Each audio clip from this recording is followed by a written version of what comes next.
Thank you so much for that very interesting talk. Thank you. And to conclude our panel today, as our final speaker, I am so happy to welcome back to Saskatoon, Shahram Tabe.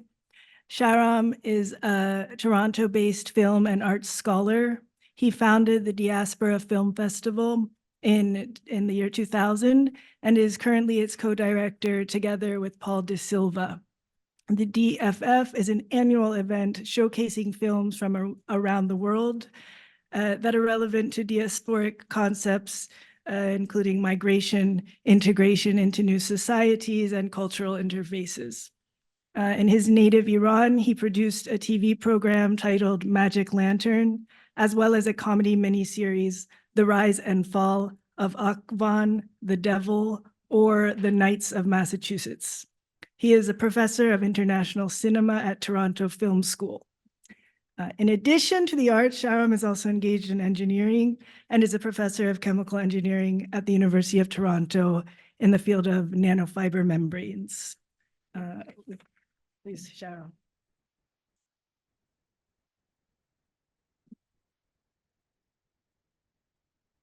Thank you very much for the introduction. Thanks for the organizers here and everybody for coming in.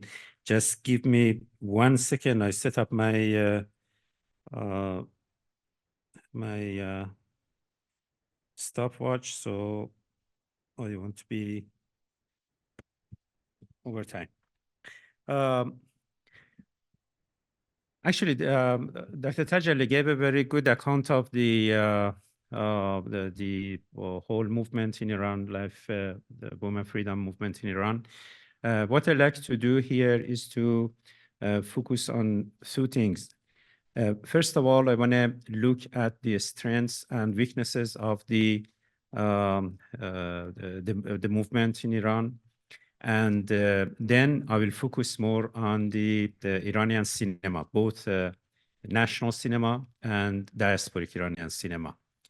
To begin with, let me just start with the two major illusions that eventually led into a wrong conclusion around the Iranian women life freedom movement in Iran.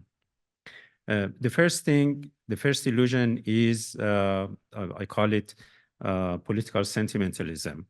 The fact that it was believed by many of the protesters as well as the leaders themselves that this movement can reach its goals, can achieve its goals without any leader. Basically, one slogan that was chanted many times, both in Iran and outside, was our leaders are those 18 years old young women and men who are chanting woman life freedom in the streets of different cities in Iran. That was one thing. And then some other sentimental value that was reflected by even the leaders of the revolution, including our own Hamed Ismailion, was that we do not lead Iranian people inside until we are inside Iran. That's one major illusion. We cannot succeed without leaders, and we cannot succeed without leaders being in a safe place. We have several very high quality leaders inside Iran. Two of them were mentioned here in previous talks, Narges Mohammadi and Nasrin Sotoudeh. From my perspective, my personal perspective, they are the best to lead this movement. However, they are in prison. Their hands are tied. They cannot practically organize people. They cannot lead a demonstration and so on and so forth. So that's one thing. And one illusion is that we don't need leaders. And if we have leaders, they should be inside Iran. The other illusion was that this movement, woman life freedom movement in Iran, would eventually bring down the Islamic regime. That was wrong. Many people mentioned that. Many people talked about the wrongness, the illusion of this thing. It was, of course, very powerful movement back in Iran, and it did make many changes in Iran, but not changing the regime. That was still too early for that. And because of that, because of this kind of raising the bar very high, for our expectations, eventually what happened was that people came to the conclusion, the wrong conclusion, that women life freedom movement in Iran have been defeated. That's not true. It has never been defeated. And the point was that it reached the goals, it reached the bars that it was supposed to reach. Nothing more, nothing less. Like it's very easy to count many changes that the movement made in Iran, the real changes that was made in Iran, including the hijab itself, that most Iranian people, they know that it has become a joke back in Iran. Women, those who choose to not to wear hijab, they do so, and they are not fearful of the government. They are not fearful of the morality police. And the morality police itself has become a joke back in Iran. It has lost its power. It does not have any authority anymore back in Iran, and it cannot force those people, those women, to wear hijab. Those are the real and irreversible achievements that the movement achieved and provided with the Iranian people, especially women. The other thing, as I mentioned, is the morality police that doesn't exist basically anymore. But one major, the most, from my perspective, the most important outcome, the most important aftermath of the movement in Iran is something that comes from the very nature of women, from the, it's very feminine. And that's the need for collaboration, the need for respect for others. There are things that were ignored for decades, both before the Islamic Revolution and after. And mainly because both the 1979 revolution, as well as all the uprising, all the demonstrations after the revolution were basically led by men, were basically led by political parties, political organizations that were led by men again. But one major achievement that that we achieved through this movement, Women Life Freedom Movement, was that for the first time after the revolution, the dominance of the political parties and political kind of traditional opposition to the Islamic government was denied, basically. And eventually, the leadership moved to the civil organization, for like grassroots organizations, both inside Iran and in the diaspora. That, from my perspective, is the most important achievement. And we are seeing the fruits of it today by seeing many organizations that have come together, that are working on many different goals to bring unity to the people, to the nation. including the one that Dr. Tajalli just mentioned about the Bill of Rights, women's rights. That's one of the many achievements that we had outside Iran within the Iranian diaspora.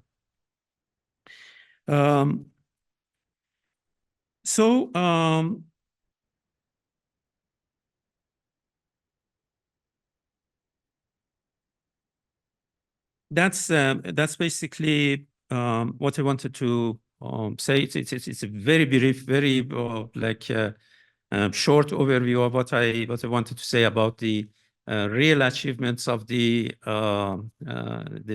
women life freedom movement. But one thing that I want to focus on here in this talk is to narrow down my approach towards the arts, and specifically into cinema, Iranian cinema, both national cinema and the diasporic Iranian cinema. Cinema has been, since mid-1960s, has been a major contributor to social change. It's very unique. Maybe in Iran, we don't see a similar thing in other countries, but cinema is a major factor in social changes in Iran. Just to give you a background for those of you who might not be very familiar with the Iranian cinema, I just go very briefly over the history of Iranian cinema in a nutshell, basically. So one major aspect of Iranian cinema is that it came to Iran very soon after the invention of cinema. The cinema was invented in 1895, and then only 5 years later, in 1900, we had the first camera and the first movie projector back in Iran. But despite that, there is a major difference between the early Iranian cinema and the Iranian cinema around the world. And that's the understanding of the power of cinema. That was realized very late in Iran. Just to give you again a background, we see when we look at the development of cinema in most countries, we are facing the development of understanding of the power of cinema in terms of a tool to make social changes. The very early ones, like back in Europe, in France, we are, some of you probably are familiar with like poetic realism in France, surrealism in Spain, German expressionism, neorealism in Italy, French New Wave in France later on in the 60s. And then it is spread around the world. We see the Japanese New Wave, we see Cinema Novo in Brazil, and many other countries, parallel cinema in India. These are all aftermaths of or fruits of these movements and the understanding of the power of cinema in making changes. And it was not limited to kind of social activists or social activism, but also the governments realized the power of cinema. During the World War II, we faced propaganda cinema in all countries, all involved countries, but two major countries that were very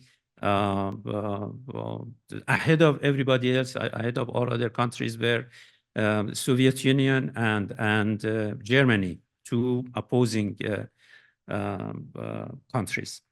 But back to Iran, until mid-1960s, we do not see any use of cinema as a tool to make social changes, neither by the social activists or political activists, nor by the government of Iran. It is by mid-1960, as a matter of fact, exactly at 1965, that two Iranian filmmakers, they made the first movies that were or are considered use of social aspects of cinema, social tools, as a social tool. They were Ibrahim Gulistan, who made Mirror and Break, and also Farrokh Ghaffari, who made The Night of Hunchback. After that, it was just the gate opened, and the Iranian cinema was flooded by many new movies, filmmakers, progressive filmmakers who started to use the art to express social justice, to oppose censorship, and so on and so forth. I don't want to go through that just to keep the time, but it took a window of 14 years between 1965 and 1979, the Islamic Revolution, that Iranian cinema blossomed, received many international prizes in major film festivals around the world, and also styles were developed, styles that later were borrowed by other national cinemas, specifically the most famous and the most important one, Abbas Kiarostami, who himself is a like from artistic point of view is the son of Sohrab Shahid Saleh, another major filmmaker, missing part of the chain. Unfortunately, he's not as much as he's he needs to be. He's not as famous as he should be in the West. But with the Islamic Revolution in 1979, everything came to a stop. It was just like hitting a concrete wall. The new government, the Islamic government, basically treated the Iranian filmmakers as if they were helping the monarchy, the Shah, and his regime, while basically many of those movies were the cause of the revolution or impacted the revolution in their accounts. For many years, they were quiet. They couldn't make any movies. Filmmakers were pushed from the main stage, but gradually they came back, and their coming back was helped by even filmmakers who they used to be supporters of the Islamic government, such as Mohsen Mahmalbaf, who turned his back to the government and who started to make movies that were considered non-kosher by the Iranian regime. That continued until today. Like I'm sure that most of you are familiar with Iranian cinema, and it's one of the major, important, and unique aspects of Iranian cinema after revolution is that despite all the censorship, despite all the oppression and limitations and everything, not only it continued to survive, but it managed to impact world cinema. We know that like Abbas Kiarostami, for example, he inspired many filmmakers, some of them completely at the other end of a spectrum compared to Kiarostami himself. Like, for example, you might know David Lynch, who is like with his surreal movies and very kind of psychological movies, very difficult to understand.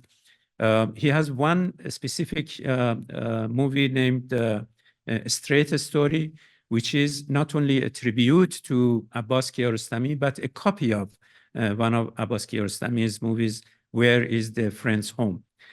So just to for the sake of time, I fast forward to woman life freedom movement and the way that it impacted the Iranian cinema. the impact is great. It's huge. The only problem with it is that we are, at this point, we are too close to the impact to realize its gravity, to realize its magnitude. We see that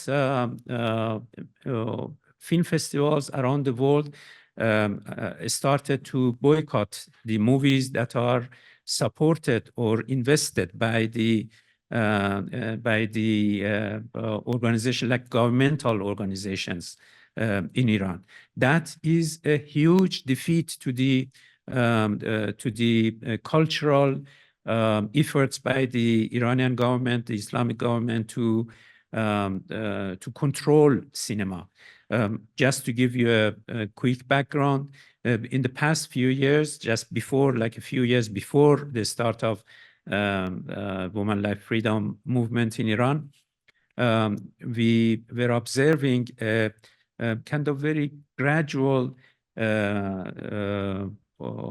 effort by the Iranian government, and especially by the IRGC, the Islamic Republic Guardian Corps, to invest on cinema, invest on home movies, and so on. And they started to make movies that were aimed to change the recent history, change the history that even young people still remember. Not, oh, this says that I'm done. So what I want to do is just to just name a few people who made the changes. And I just like to emphasize that these changes are irreversible. We are at the point just like 1965 back in Iran, when I mentioned that for the first time the importance of cinema in making changes was realized by the filmmakers, and it was forever, it was irreversible. Now we are at the very same time, not only by the filmmakers, by many artists.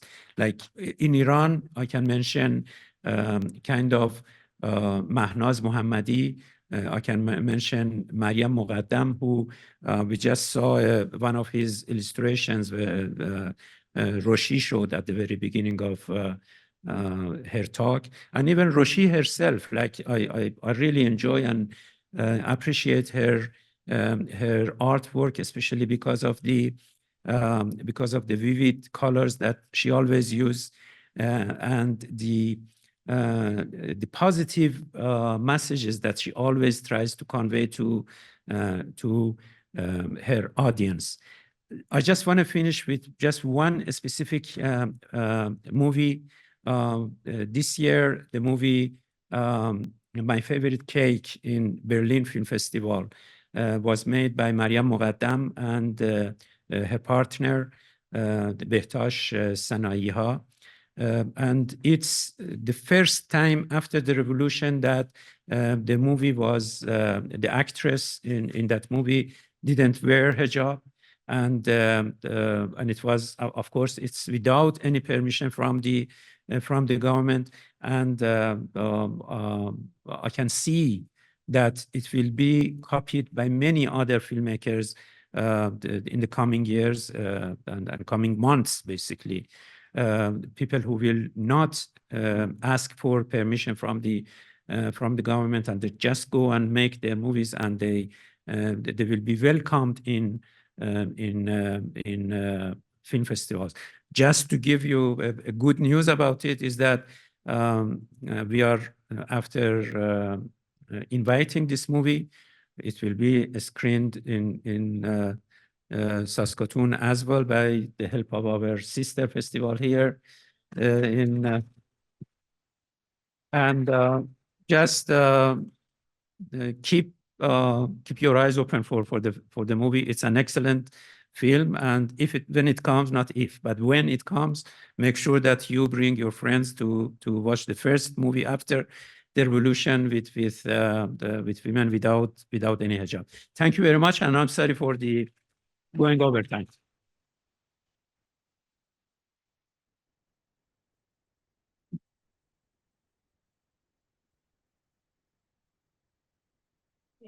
Thank you, Shahram.